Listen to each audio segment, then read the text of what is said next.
maanta waxaan joognaa magaalada Balibusle gobolka Mudug shalayna waxaan joognay magaalada la yiraahdo Qaydare ee gobolka Mudug ah labadoo ka kala tirsan maamulka Galmudug iyo Puntland ciidanka militariga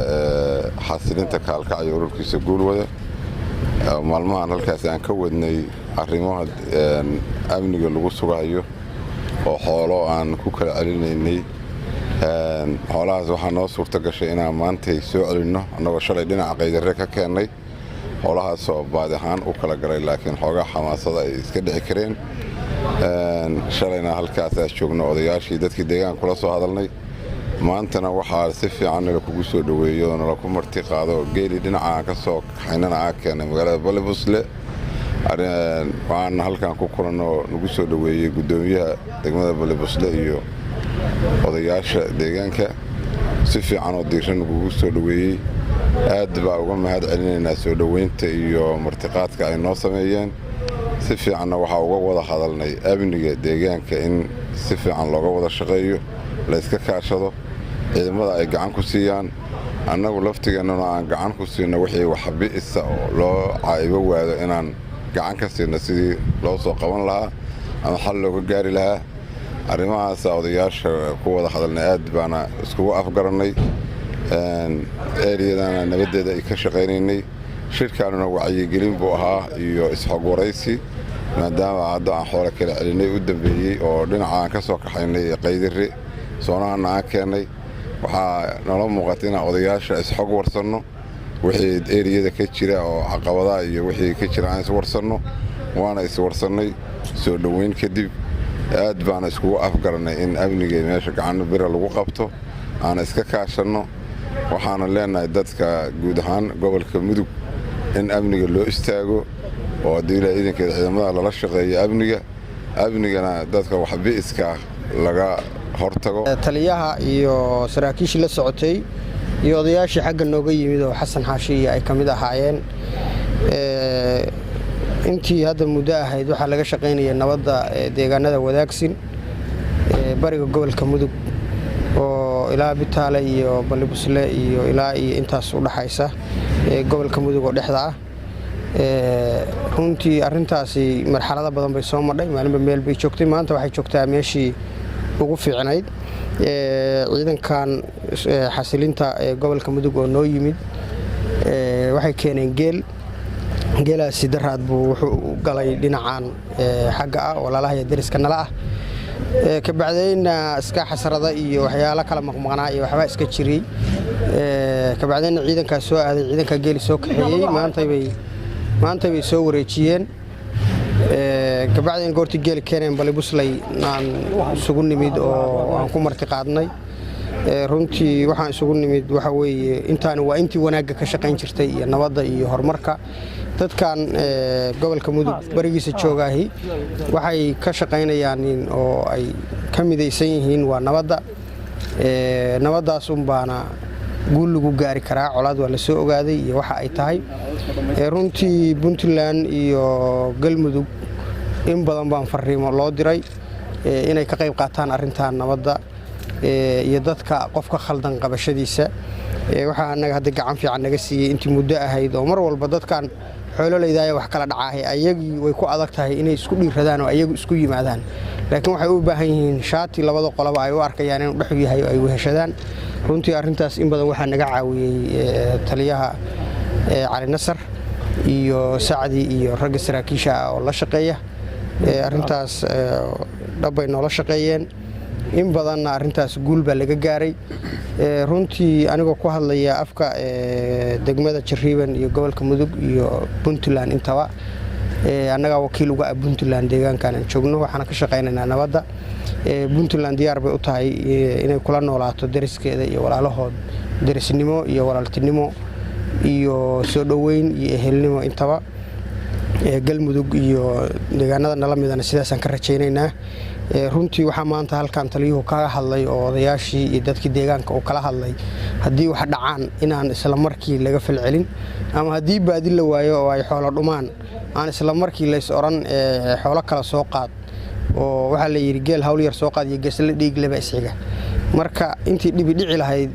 wuxuu taliyuhu codsaday oo odayaasha deegaanka iyo annagaba wuxuu yidhi in nala ku simo oo haddii dhinacan wax aadaanna annagu aan ka raadinno dhinacan hadday wax aadaanna aan ka raadinno odayaashii dadka deegaanka ay nala shaqeeyaan runtii arrintaa waa soo dhoweynay boqolkiiba boqol diyaar baan u nahay dhinacan wixii soo aada inaannu qabanno wixii aan qaban weynana inaannu inu ku sinno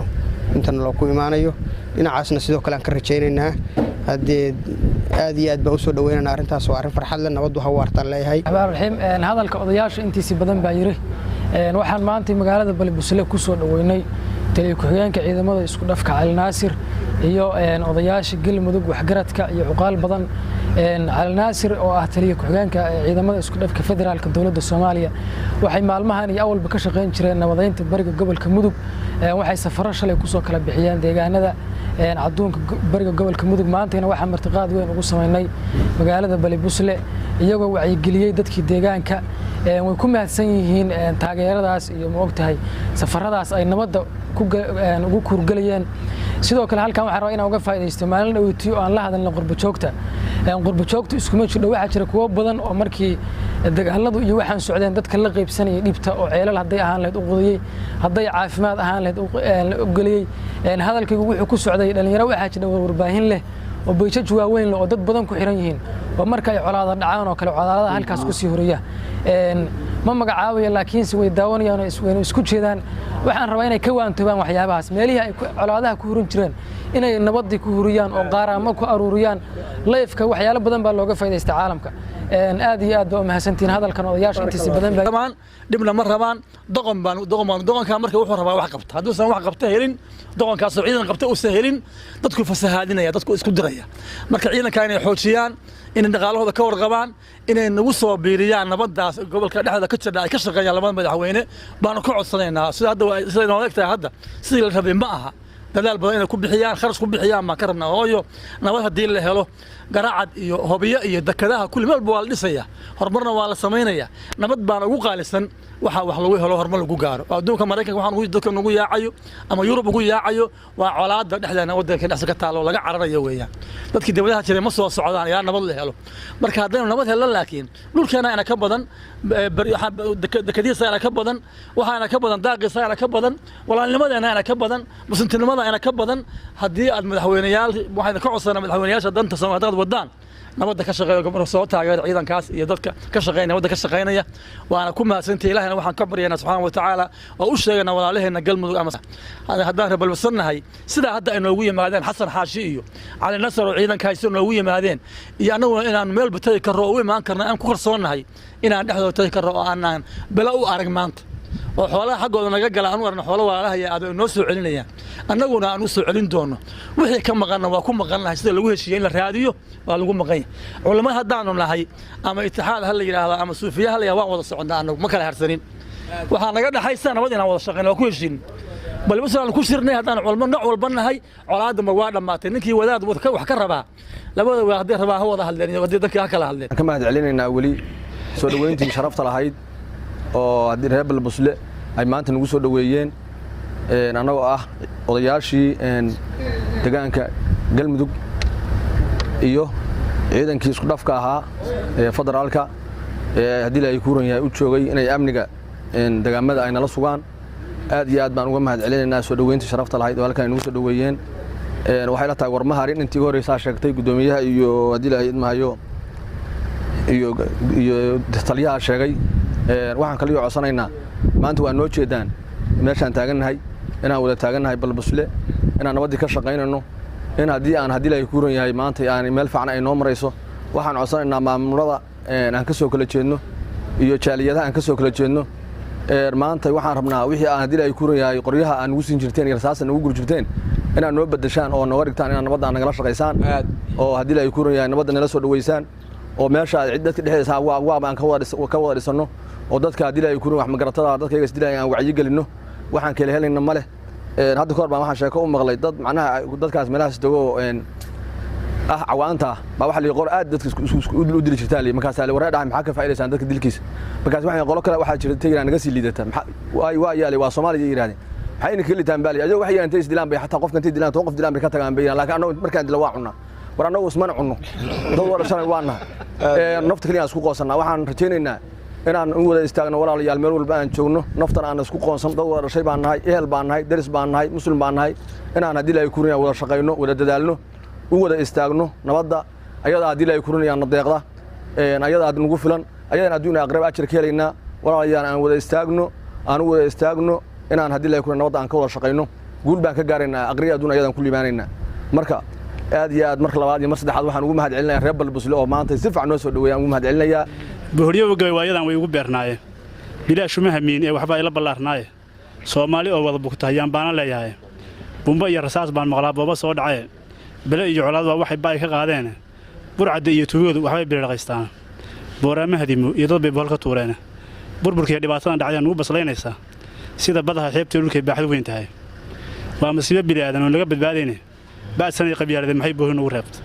waa boog wadnaha kaaga taal beerka neerfaha waa maanyo ka buuxday iyo waa bakteeriye siyaasadiis ma buriyaan haddii la isla baayaco sidii midugtu ugu baahan tahay bixi weeyaan bahwadaagna weeye oo dadka wada baqshiishaan madaxnimada baytinahayo boos u diriraayo oo tiisu ay burratay haydin baabiyo haddii baraadiyo wax dad yowladin badayaa dadkeeni barbaliito oo baqtinayaan ilaa bariga dhexe Kenya iyo beesha reer Yuruba qaxootiga ku baaha ka badan 100,000 oo ruux baryo iyo inay tuugsan iyaga beensanaya dayaxa rag beegsanaya barasha waa nooce dadkeyguna juuliga kama baxay way isbadugaayeen yaa bari xumaatada wanaag uma boqolaan bishaara iyo khayr moordaan balada mooyaane waxba sayaan buuni rasaas baajay orane bal waxay ka dheefaan ayaan bilicsan doonaa waa canaan ee waa